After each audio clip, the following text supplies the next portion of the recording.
Hello, my name is Tara, and I'm a social worker with the Cabinet for Health and Family Services, and I am making this video as part of the call to action for the Cabinet for Health and Family Services to bring awareness about what we do as social workers. I know that you have heard a lot about the Department for Community-Based Services, which is part of the Cabinet for Health and Family Services. One department that you haven't heard about, which is also underneath the Cabinet for Health and Family Services, is the Department for Aging and Independent Living, or DAIL. It is where the guardianship social workers work, the state guardianship offices, where we take on the clients that have no other option. Guardianship is a last resort. When CPS has failed to promote people to self-sufficiency, and when Adult Protective Services can no longer provide services to keep people out of harm's way, then guardianship is the option. It's when all else fails. We take care of the children who grow into adults who cannot take care of themselves after being in the system. We take care of people who have brain injuries. We take care of people who have severe and persistent mental illness. We take care of the elderly people who have functional and cognitive disabilities. Many of our clients have suffered abuse and neglect, and many of the elderly people have been exploited out of a lot of money, mostly by family members. We are basically the ongoing workers for the remainder of life for many people.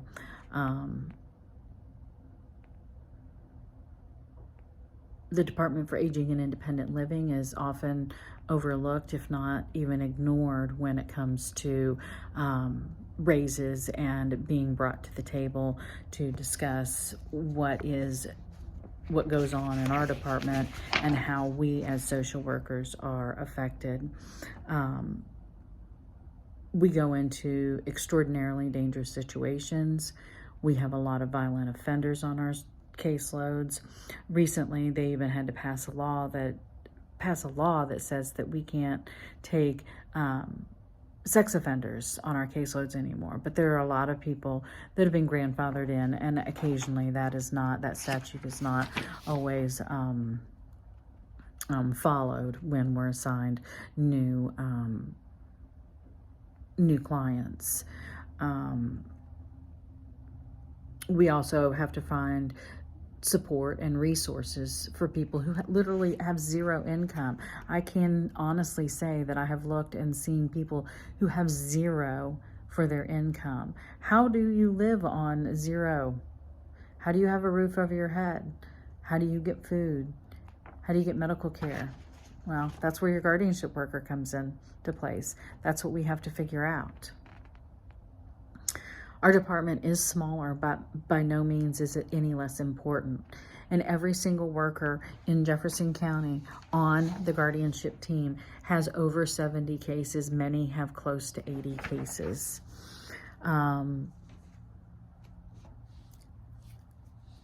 When the raises were given out under the Matt Bevin administration a few years ago, the Department for Aging and Independent Living was not included. Our funding is a little bit different, I believe, but that doesn't mean that we should not be getting a raise. It's been a very, very long time since the Department for Aging and Independent Living has received any kind of increase in financial compensation. One department,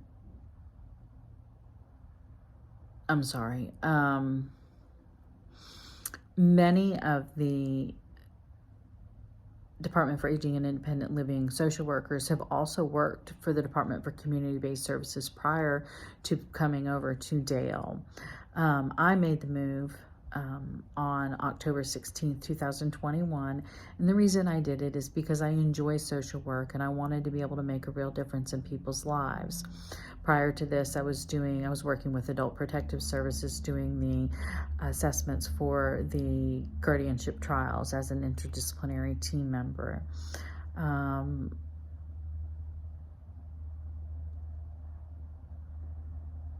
Even though we work for the Cabinet for Health and Family Services, we are generally ignored and we don't get raises. And we face a lot of the same risks, if not even more serious risks, because we're working with people where everyone else has failed and everything else has failed. We get cussed out, we get threatened. We work with people who are both sick mentally and physically sick, and we're out doing face-to-face visits every day. We have to see people, all 80 people, quarterly, and we have to make contact with them monthly. These individuals end up in our department, and for us to care for them for the remainder of their life. On the rare chance that they can get their rights back, then we wouldn't care for them any longer. But it's a lifetime thing for most people. I think it's time to recognize all of the social workers under the Cabinet for Health and Family Services, not just the Department for Community-Based Services. We have the Cabinet for Health and Family Services has a lot of people who work very hard to help support our community and across the state. We have the Department for Aging and Independent Living, we have Workers and Family Support, and we also have the Department for Community-Based Services. And within the Department for Community-Based Services, Adult Protective Services is also often overlooked because the department is a little bit smaller, but those workers are on call for CPS and are taking CPS cases, so it's not really fair to overlook them any longer. Since we all work in the system and our system is broken right now, I think it's time for us to be unified and to work together, and for everyone to be included in raises and in trying to keep people on board and to keep people from leaving.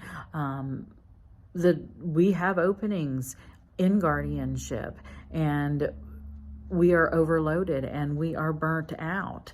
And I mean, we might not be in as bad a shape, but I think that we kind of are. When you look at every single worker on the team has over 70 cases and close to 80 for some people.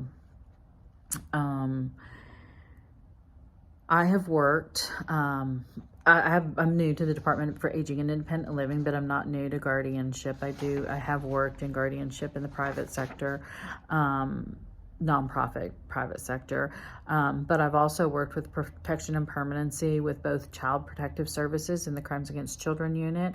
I've worked with Adult Protective Services as a community investigator, as well as on the interdisciplinary team writing assessments for guardianship trials. I also have a lot of experience outside of the Cabinet for Health and Family Services working with the homeless population and with people who have substance abuse issues. I have an undergraduate degree from Eastern Kentucky University, a master's degree from Spalding University, and I maintain my certified social worker license, my CSW license. None of these accomplishments are recognized or rewarded within the Cabinet for Health and Family Services. I started my master's degree when I was working with the Cabinet.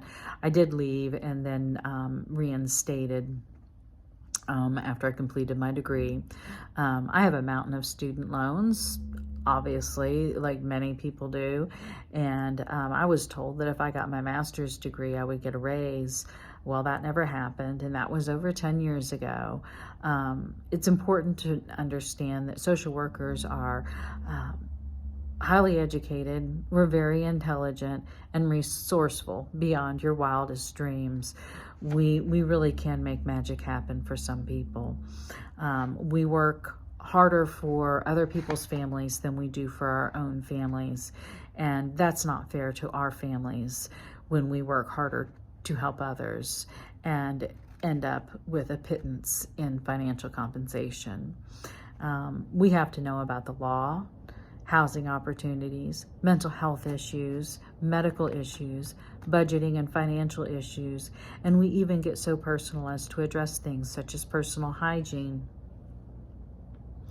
I've had people cuss me out, threaten my life, barricade me in a room, harass me relentlessly, and just the general threats that I have received as a social worker are too many to list. What kind of backup do we get when this happens? Not much, if any. Honestly, the response from management has been a joke when people make threats of harm. They say that they want to help us. They say that they want to do all of these things. And I think that you can probably see from this group that that's not what we're feeling. We're feeling abandoned, and we're feeling left out, and we're feeling like no one cares. And we all do care. We care about our communities, and we care about the families in our communities, and we just want someone to care about us enough to allow us to take care of our family while we take care of yours. Thank you for listening, and I hope that you've heard what I have said, and I hope that you hear what others say. Thank you.